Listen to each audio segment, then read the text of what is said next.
Everest season will be here before we know it, and there's been a tragedy on Makalu. I'm Ben Ayers, and this is your Everest.Live dispatch for January 2026. While Everest still seems like it's a long ways away, companies are starting to finalize their rosters for the spring season, and the gears are slowly starting to churn for what looks like another busy year on the mountain. That also includes us at Everest.Live. We're putting together some final touches on a bigger and better season this year. So definitely tell your friends and get ready. We'll be ramping up our content as we move towards the climbing season. One trend that we're seeing this year is more expeditions heading to the north side and trying to climb Everest from China.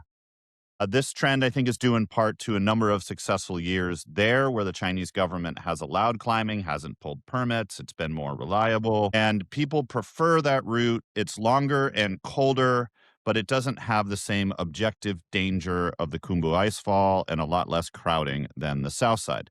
So we'll be covering both of those this season as it comes together.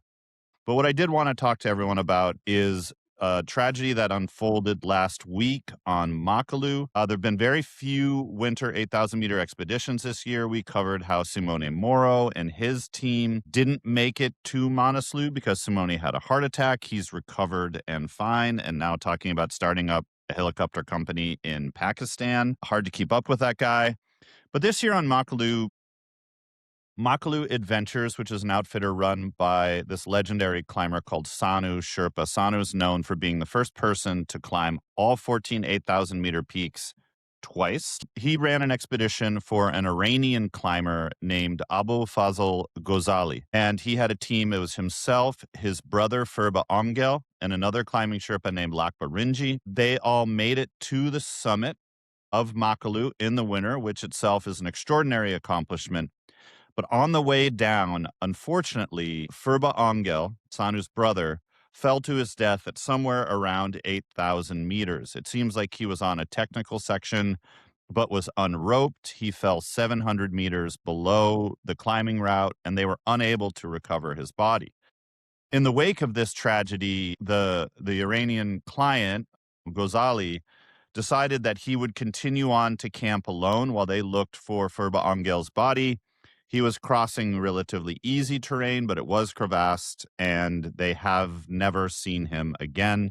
His body has still not been recovered. So we have these two deaths on Makalu, and there is a rescue operation in place. A team from 8K Adventures, with whom Phurba Ongel worked for many years, and others from Makalu Adventure are at Camp 2, and they're looking for a weather window, hopefully to go up and recover the bodies. The chances of Ghazali being alive at that altitude after 4 days are very, very, very thin. So our condolences go out to the family. I had met Phurba Ongel a number of times, including at base camp last year. He was one of those sort of gentle giant kind of characters. He had 19 Everest ascents. He was a bit of a legend in the mountaineering world, incredibly strong, incredibly kind, and understated man. He will be deeply missed.